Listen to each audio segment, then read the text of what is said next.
Bom, para não deixar passar em branco a parte de painéis, né, porque eu tinha pensado, eu resolvi fazer uma nota rápida aqui para vocês sobre painéis, no R. Né, quer dizer, aqui vai ser mais útil.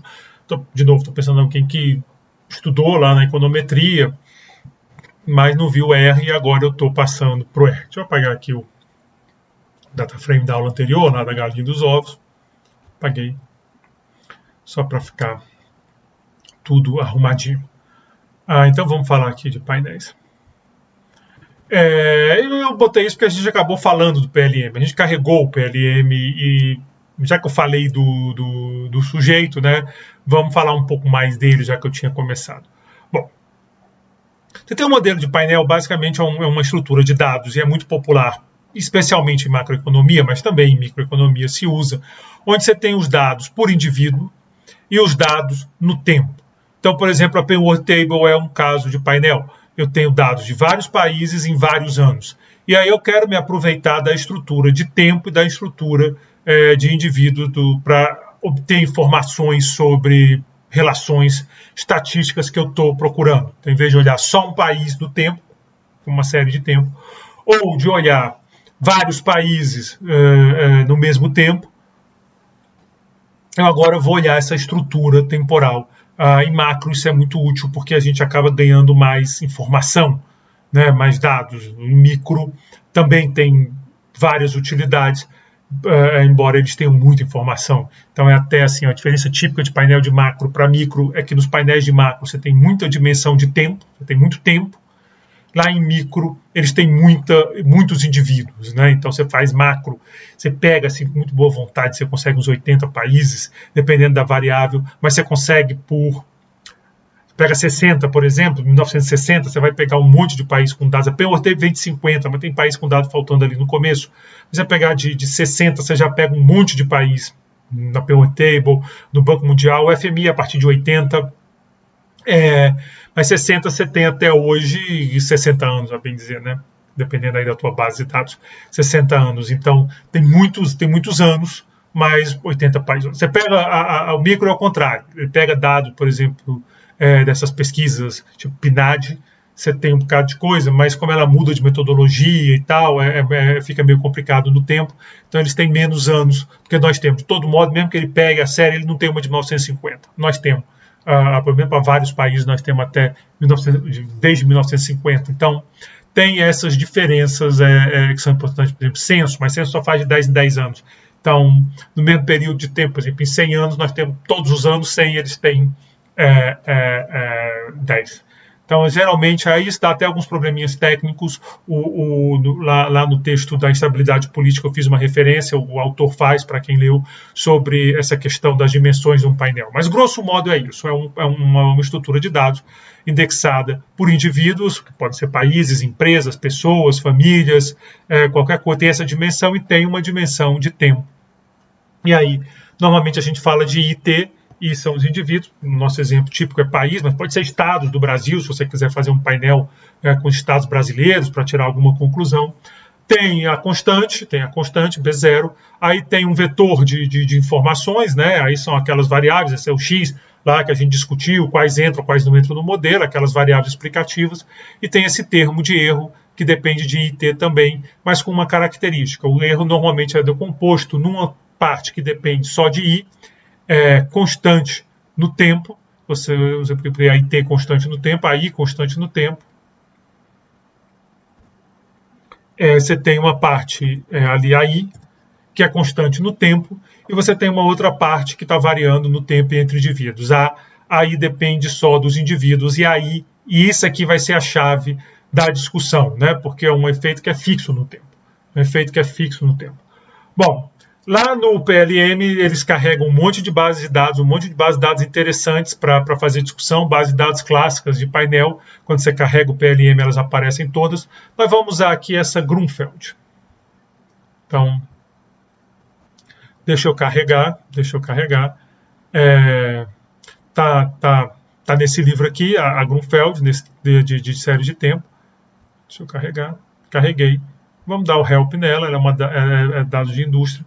Então, É um painel balanceado, ou seja, todo completinho, bonitinho. Não vou entrar em painéis não balanceados, mas pode trabalhar também no R com ele. Com observações de 10 firmas entre 1935 e 1954. Então, firma, observações, ano, a data, gross investment, quer dizer, o quanto está investindo, o valor da firma e o capital da firma. Então, essas informações que são dadas nesse painel. Então, é mais uma base de dados clássica. Se quiser dar uma olhadinha na base de dados, a gente pode chamar aqui o cabeçalho dela, pode olhar aqui também, que a gente sempre olha. É um data frame, normal, a gente carregou um data frame. Eu vou chamar de dados, só para não ficar escrevendo Grunfeld, que é um nome ruim de escrever, então eu vou chamar de dados, porque a gente usa dados o tempo todo. E a primeira coisa que eu vou fazer é criar o meu painel. Não é obrigatório criar um painel para trabalhar com PLM, mas facilita um bocado a tua vida se tu fizer isso. Então eu recomendo que você crie seus painéis logo de cara. Essa função pDataFrame é isso que ela faz, a gente pode dar um helpzinho nela, ela tem várias opções para dar uma melhorada. Drop index, se quer row names, que o default é true, e assim por diante. Então, como toda função do R, você pode dar uma explicadinha aqui, se quiser. Pode usar com padrão, a não ser que vocês tenham um bom motivo para não usar. Deixa eu criar aqui meu pdados, então, de novo, não é um passo essencial, mas facilita muito, porque quando você for fazendo as estimações, o R já sabe quem é indivíduo, quem é tempo, sabe tudo isso. Bom, tem algumas operações úteis que se faz nesse tipo de dados. Uma delas é essa between, que dá a média de cada indivíduo, né? O que muda agora é a dimensão. Você vai dar só para cada indivíduo ou se dá para anos de indivíduos, mas a do indivíduo. Já vai ver. Bom, eu posso obter isso também usando o tidyverse, e aí eu vou trabalhar com dados, porque o pdados a compatibilidade não é boa. Então está aqui, isso é a média de cada uma das firmas da variável value, né, do valor. Então está aqui, média pelos anos, que é o que vai acontecer se eu fizer esse between. Então o between está fazendo exatamente isso, só muda a decimal, né? Só muda a decimal. 1971, aqui está 72, porque é 71.8, e assim por diante. Então é isso que faz o between desse. Se você botar com B maiúsculo, o que ele vai te dar é do tamanho da tua base, que às vezes pode ser importante, mas é só repetindo. Ó, se pegar o 1 é sempre o mesmo, 2 vai estar... Não, desculpa, aqui o 1 está sempre... gente, tem que ajeitar o óculos, né? O 1 está sempre o mesmo, ó, o 1 é todo o mesmo, aí o 2 é todo igual e assim por diante, é só por uma questão de dimensão. A outra importante, o IFIN, é o desvio da média. Então ele vai pegar, por exemplo, se você tiver o between, ele vai pegar cada um e diminuir dessa média. Você pode fazer isso aqui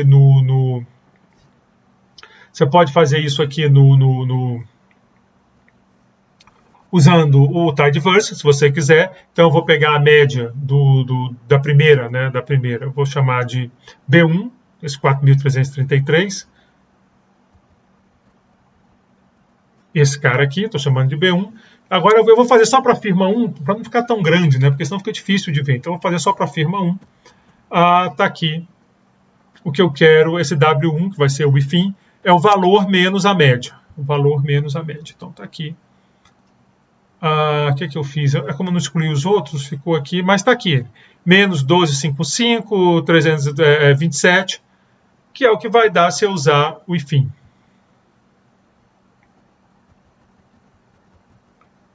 Vamos lá para cima, menos 1255, se você 327 e assim por diante.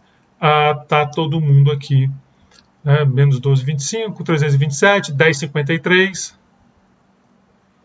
1053 e assim por diante. Então, essas duas operações são interessantes, elas vão ajudar em alguns momentos, embora aqui a gente não vai usar, a gente vai só lembrar do nome, tá certo? Do que o estimador está fazendo, a gente vai lembrar do nome. Mas é um jeito legal de você ver o que está acontecendo com o painel. Bom, ele tem um lag, o lag dele, nós vimos quando nós carregamos, né? Ele tem lead, que é para frente, lag, que é para trás. Então, se eu fizer aqui, ele sai. Ele tem sempre da NA na última, né? A gente já discutiu isso na anterior. Ele pode calcular diferenças também. Como nós carregamos por último o PLM, esse é o do PLM. Mas se você quiser garantir que vai usar o do PLM, faz PLM, 2 pontos, né, que nem nós fizemos no vídeo anterior.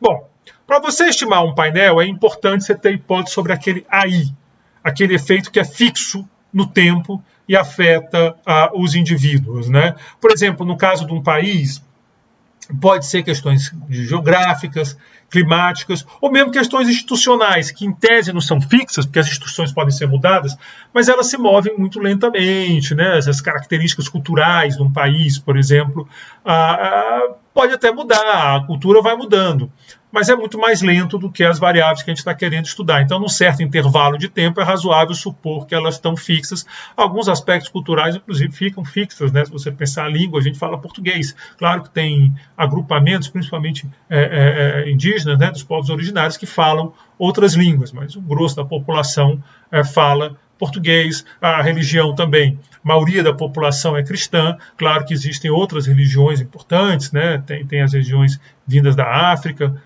tem judeus, muçulmanos, então você tem toda uma riqueza de religião que você pode botar. Pode mudar essas parcelas? Podem mudar, mas não é uma mudança tão radical. Talvez se você pegar entre protestante e católico, dê uma diferença maior no tempo. Mas eu quero dizer o seguinte, características físicas do país ou características culturais podem ser interessantes. Se o valor, se uma vez consideradas variáveis explicativas, né, o valor esperado de A for zero, grosso modo, ela não está afetando o erro do modelo,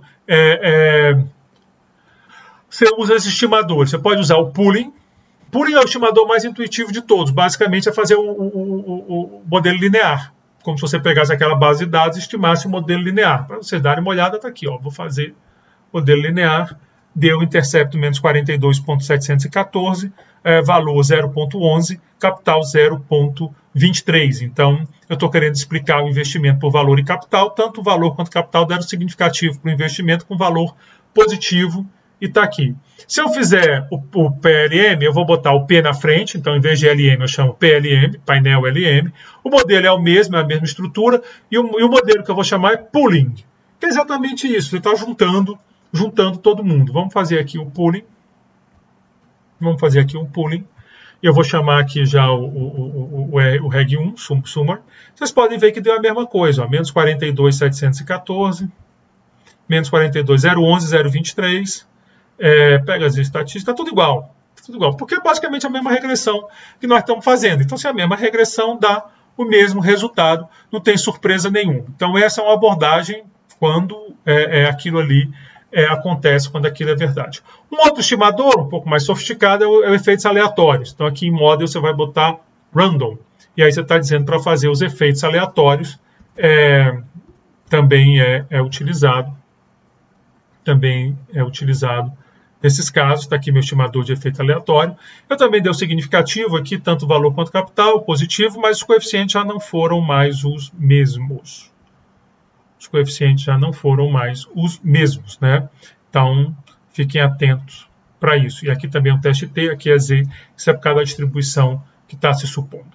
Bom, ambos são consistentes quando essa hipótese, ambos são consistentes, mas em amostras grandes, se você tiver uma amostra grande, o estimador de efeito aleatório é mais recomendável, ele é melhor, isso porque ele é assintoticamente mais eficiente do que o pooling. Então, isso quer dizer que se você tiver uma amostra grande, assintoticamente indo lá para infinito, né, ele é mais concentrado, ele tem menos variância. Então, ele é eficiente. Então, ele é mais eficiente. Então, é o recomendável. Agora, vamos botar a ideia de ser diferente de zero, ou seja, o erro vai ser correlacionado com os regressores, você tem um efeito ali aparecendo, e aí você tem que tirar aquele A. Aquele termo A que está... Se você deixar o termo A num caso desses, ele vai atrapalhar, vai viesar tuas estimativas. Então, quando tem isso, por exemplo, se você acredita que fatores culturais explicam o crescimento econômico, então você não pode usar aqueles lá se teu modelo tiver esses fatores, porque, quer dizer, se você não tiver também, porque os fatores estão aí, existem fatores fixos, né? Se você tiver o fator, você está até limpando, então é esse problema, mas se você fizer o modelo, a fatores culturais que são uma característica fixa, ou se você achar que o clima, ou a geografia, essas coisas afetam o crescimento, então você não pode usar aqueles primeiros, né? Porque tem esses efeitos fixos dos países que estão correlacionados, que ajudam a explicar, que vão afetar os erros e que explicam o que está acontecendo. Nesse caso, então, você tem que tirar o A, você tem que limpar esses efeitos fixos, que equivale a tirar do modelo. Então, esse é o caminho. Quando disserem assim, porque esses caras fazem regressão, não consideram certas variáveis, muito cuidado, porque pode estar considerando, porque tipicamente em crescimento o que se usa é essa abordagem aqui, o que eu vou chamar de efeitos fixos. Então, vamos chegar lá daqui a pouco. O primeiro estimador que se usa é o estimador de primeiras diferenças. Qual é a ideia da primeira diferença? O nome está dizendo, você faz a variável yt menos yt menos 1. Por quê? Porque como a i não depende do t, o termo a não depende do t, ele é constante no tempo, quando eu fizer ele vai embora. Eu cancelei um com o outro. Então, quando você faz a primeira diferença, você estima a primeira diferença. Em vez de estimar o modelo propriamente dito, você eliminou aquele termo aí, mas os coeficientes que você está estimando estão lá, todos direitinhos. Então, se você quiser fazer isso no R, você vai usando o PLM, é só você botar FD, de First Difference, que vem do inglês. Então, fiz aqui, ele estimou meu modelo de primeira diferença. Então, está aqui de novo. Também deu significativo, valor e capital. Isso é razoável, né? Mas agora eu tenho um estimador de primeiras diferenças. Vocês podem depois olhar lá o que está acontecendo. Finalmente, você tem um efeito fixo. Qual o efeito fixo? O efeito fixo é você tirar a média em todo o período de cada indivíduo. É aquela transformação IFIN que a gente falou.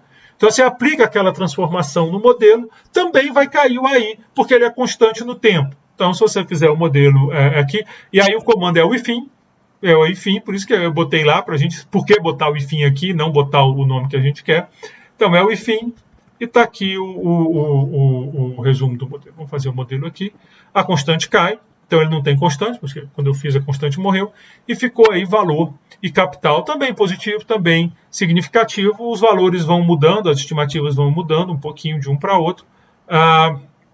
Então, esse aqui 0.08, 0.29, mudou até mais do que um pouquinho, né? 0.11, 0.31, vai mudando, mas as estatísticas mudam, podem mudar, mas a interpretação é essa que eu estou dando para vocês, né? Em crescimento econômico, normalmente é com isso aqui que vocês vão trabalhar. Em outras abordagens, não. Bom, quando você faz um efeito fixo, é como se você estivesse botando também dummies no modelo. Pensa assim, vai chegar parecido, entendeu? Não é igual, mas fica parecido. Você está botando dummies do modelo para pegar essas características que são dos países e por algum motivo eu não botei entre minhas variáveis explicativas, talvez porque eu não tenha conseguido mensurar. Então você está botando essas dummies no modelo. Podem pensar isso, uma para cada país. E aí você pode pegar o tamanho dessas dummies para ter uma noção do efeito fixo daquele país ou aqui daquela empresa, né? Então, FixF faz isso para você. Você bota FixF, o objeto onde está a regressão de efeitos fixos, no caso, reg4p, botei, e está aqui o efeito fixo de cada empresa. Você pode botar como desvio da média. Então, aqui está como desvio da média dos efeitos fixos, e você pode botar como a diferença em relação ao primeiro. Então, se tiver algum motivo, o primeiro foi especial para você, você pode pegar a diferença em relação ao primeiro. Um você usa de mean, no outro você usa de first, e agora você, claro, perdeu um, ele está dando isso aqui menos isso aqui menos isso, então você faz a diferença em relação ao primeiro. Você pode também dar uma olhada nas estatísticas, se você quiser mais do que só olhar o efeito fixo, então está aqui todas direitinhas, estimada, com erro padrão, com t-value de cada um, onde foi significativo e onde não foi. Da mesma maneira, você pode fazer isso com desvios da média, e você pode fazer isso com a diferença em relação à média. Está tudo aqui, ele entrega tudo para você. Bom, além de ter o efeito do indivíduo, quer dizer, o efeito aqui no caso da firma, mas nos estudos de crescimento do país, eu posso ter um efeito do tempo. Né? Aquele ano em particular, alguns anos podem ter efeitos específicos. Nesse caso, você diz para o R, no PLM, que você quer o efeito de tempo. Então, estou dizendo, eu quero o efeito de tempo. Você bota aqui time. Se você não disser nada, ele faz o efeito dos indivíduos. Na cabeça dele funciona assim. Se você não disser nada para ele, ele vai fazer o efeito do indivíduo. Vamos fazer aqui com tempo. Fiz aqui a regressão do modelo. Fiz a regressão, vou pedir o modelo. Está aqui todo mundo significativo, positivo. Mas quando eu chamar FixF agora, ele está me dando efeito fixo de cada ano e não mais de cada firma. Mesma coisa se fosse país. Ele daria o efeito fixo de cada ano e não de cada país. Então, tá aqui os efeitos direitinho. E você pode fazer também aquilo tudo que eu falei, de pegar a diferença, fazer tudo aquilo que vale para lá, vale para cá. Finalmente, você pode botar os dois. Por que não botar os dois?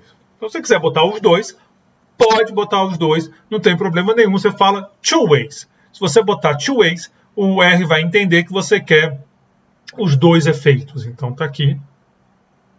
Botei ele, calculou o efeito de tempo, calculou o efeito de indivíduo, botou aqui a regressão para você, de novo, está sempre aí, né? Tá mais ou menos, o resultado é esse, positivo significativo, mas agora eu posso pedir todos os efeitos que eu quero. Se eu não disser nada, ele me dá o de indivíduo, porque normalmente é onde está o maior interesse. Então está aqui o efeito estimado para cada indivíduo.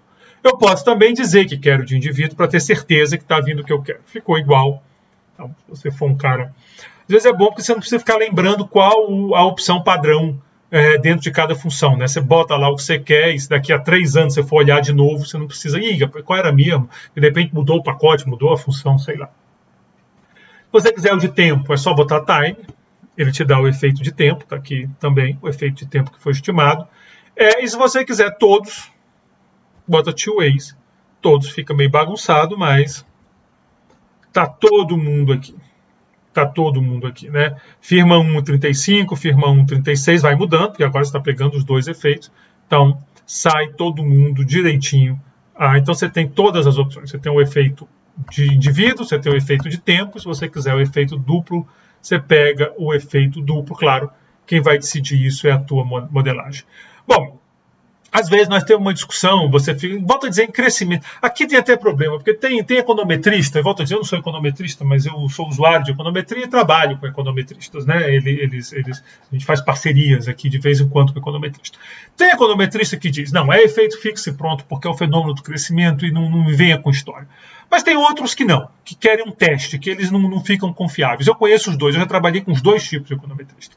O que dizia que, não me venha com história de teste, não. Isso aqui é efeito fixo porque o problema, a natureza do problema coloca efeito fixo, afinal existem esses efeitos fixos nos países que afetam o crescimento econômico. Então não venha você, e nem tudo você está conseguindo botar lá no X, então não venha você não, é efeito fixo. Tem outros econometristas, tem umas histórias interessantes com amigos, que dizem que não, você tem que fazer o teste. Se você não fizer o teste, não vai. Bota os dois na mesa e sai correndo.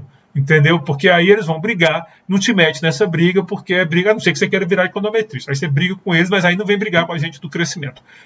Cada área com suas divergências, né? Então, se você quiser se divertir fazendo treta, você quer ver treta de econometrista, por exemplo, joga essa discussão. Mas, de todo modo, tem essa ideia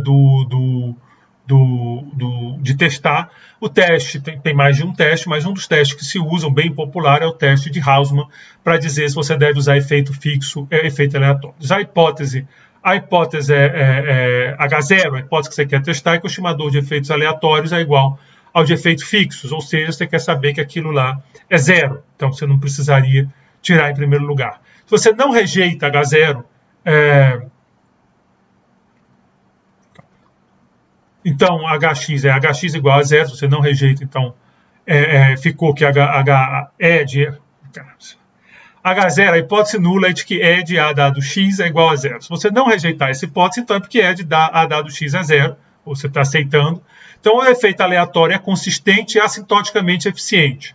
Ou seja, ele tem as duas propriedades. Já o efeito fixo é apenas consistente. Então, nesse caso, você usa efeito aleatório, certo? Então, se você quiser fazer a abordagem estatística, o caminho é esse teste. Rejeitar H0, então, A dado X é diferente de zero. Nesse caso, efeito aleatório é inconsistente, efeito fixo consistente. Nesse caso, você usa efeito fixo.